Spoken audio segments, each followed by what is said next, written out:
Okay guys, अब आज हामी क्लास 7 को lesson number 1 evaluation of computer को क्वेसन आन्सर्सहरु सल्भ गर्न गइरहेको छौं।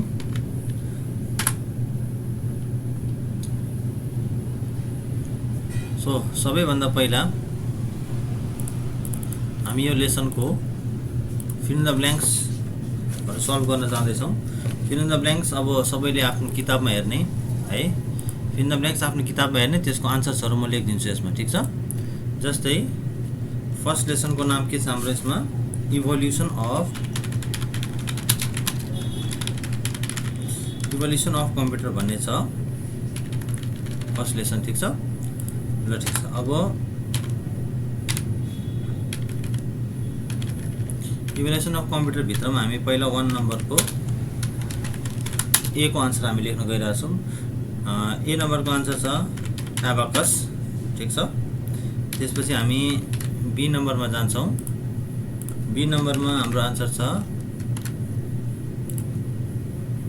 बी नम्बर को आन्सर हाम्रो के छ दिएको हेरौं त। बी नम्बर को छ डेस वाज द फर्स्ट म्याथमेटिशियन, यसको आन्सर हुन्छ चार्ल्स बेबेज। सी नम्बर को आन्सर हुन्छ हाम्रो मार्क 1, ओके। डी नम्बर को आन्सर हुन्छ हाम्रो ब्लेज पास्कल। ई नम्बर को आन्सर हुन्छ हाम्रो हावर्ड आइकन। एफ नम्बर को आन्सर हुन्छ हाम्रो मेकानिकल। जी नम्बर को आन्सर हुन्छ हाम्रो, यसमा सबैभन्दा सबै आन्सर दिएको छ।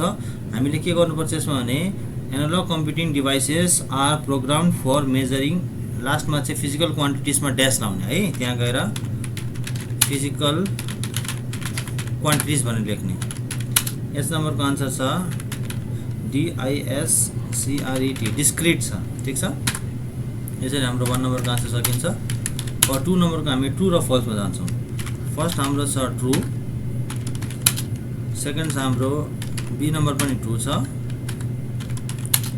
सी नम्बर हाम्रो फल्स छ, डी नम्बर हाम्रो फेरि फल्स छ, ई नम्बर हाम्रो फेरि फल्स छ, सी नम्बर फल्स छ, डी नम्बर पनि फल्स छ, ई नम्बर पनि फल्स छ। अब एफ नम्बर ट्रू छ, जी नम्बर फल्स छ, एच नम्बर हाम्रो ट्रू छ, आई नम्बर हाम्रो फल्स छ। हेर्दै जाउँ गाइस, आई नम्बर फल्स छ। जे नम्बर हाम्रो ट्रू छ, जे के नम्बर हाम्रो फल्स छ, ओके। यो भयो हाम्रो 2 नम्बर को। अब हामी आउँछौं 3 नम्बर को, म्याच द फलोइङ। एबाकस को हुन्छ, एबाकस को हाम्रो के हुन्छ गाइस, एबाकस को हुन्छ 3000 BC, म्याच गर्ने है, 3000 BC हुन्छ। नेपियर्स बोन को हाम्रो हुन्छ 1617, ठीक छ। त्यसपछि पास्कलाइन को हुन्छ 1642। डी नम्बर मा त छ जैक्वार्ड्स लूम को हुन्छ गाइस हाम्रो 1801। ई नम्बर को डिफरेंस इंजन को हुन्छ हाम्रो 19th सेन्चुरी, ठीक छ। त्यसैगरी अब हामी 4 को ए मा जान्छौं गाइस। 4 को ए मा के छ दिएको हामीलाई हेरौं। 4 को ए मा भनेको छ, एकछिन एक लाइन तल जाउँ हामी, ओके। अब 4 को ए मा जान्छौं। 4 को ए मा हामीले के भनेको छ, राइट द फुल फर्म लेख्ने अब गाइस है। सबभन्दा पहिला आईसी को छ, आईसी भनेको इन्टिग्रेटेड सर्किट। बी मा दिएको छ हामीलाई VLSI भनेको भेरी लार्ज स्केल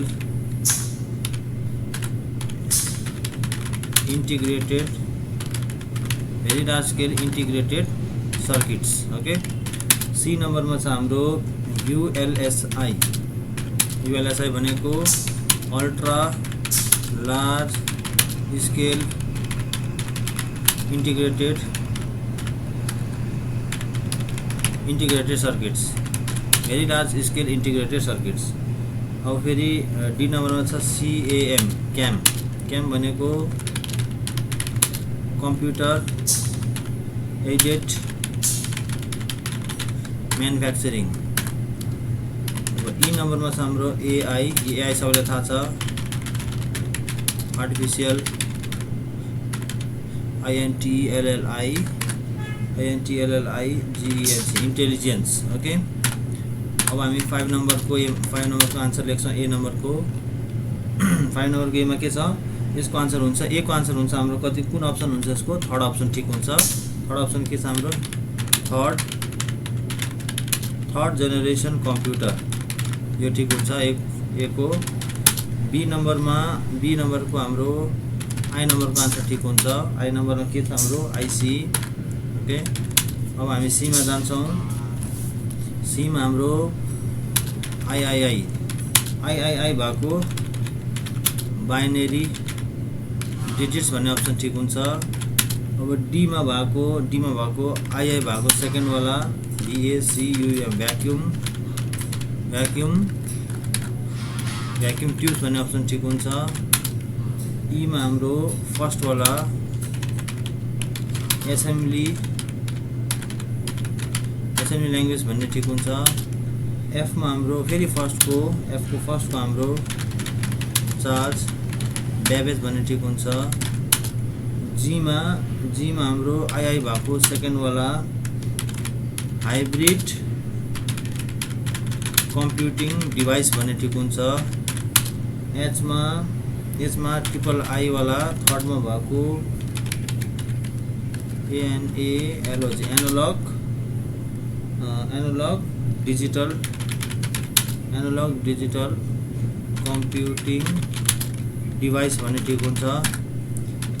आईमा भएको हाम्रो IV भएको है, आईमा हाम्रो लास्ट भएको बोथ I and II भएको वाला अप्सन ठिक हुन्छ। ओके गाइस, ल अब यो सकिसकेपछि अब हामी जान्छौँ कतिमा, पेज नम्बर जान्छौँ हामी कतिमा, 11 मा है। पेज नम्बर 11 मा जान्छौँ हामी कतिको, अब 1 नम्बरको ए को आन्सर हेर्नलाई। Why is Charles Babbage called the father of computer. Charles बेबेजलाई किन कम्प्युटरको फादर भनियो त, यसको आन्सर हेर्नु। अब Charles Babbage is called father of computer because he built the first mechanical computer which can calculate all the numerical mathematical problems very easily। okay, so first answer 1 को एक आन्सर हाम्रो भयो, सक्यो। अब बी मा के क्वेशन छ, what do you mean bye generation of computer. यसको आन्सर हुन्छ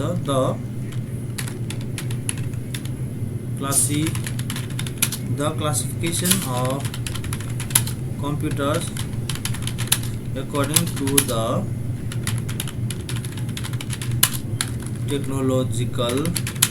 technological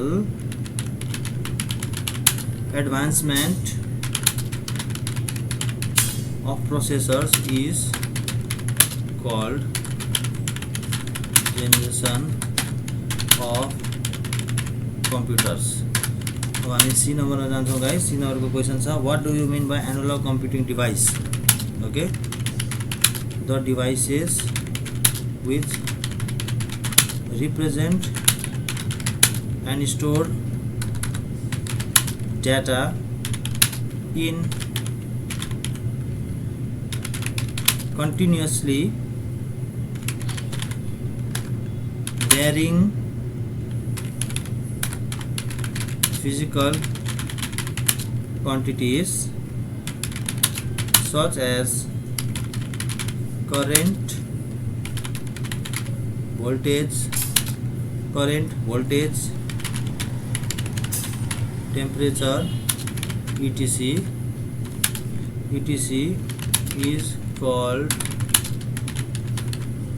is called analog device. Okay, C को answer सक्यो. अब D नम्बरमा जान्छौँ हामी guys. D नम्बर छ what do you mean by digital computer? The computers which represent and store data in discrete quantities or numbers are called digital computer. अब हामी E नम्बरमा छौँ guys. लास्ट क्वेसनमा छ E number. What do you mean by hybrid computing device? यसको answer the devices having the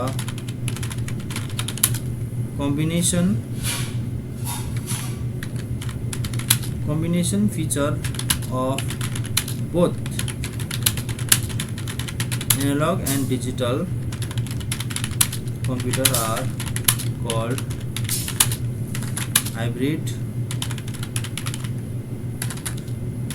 computing device. Okay, यहाँसम्म हाम्रो भयो guys. यो एक्सरसाइजको हामीले यति मात्र क्वेसन गर्छौँ र हाम्रो यो च्यानललाई प्लिज लाइक गरिदिनुस्, सब्स्क्राइब गरिदिनुस् र यस्तो क्वेसन आन्सर्सहरू आउने दिनहरूमा पनि हामीले फेरि गर्नेछौँ. धन्यवाद.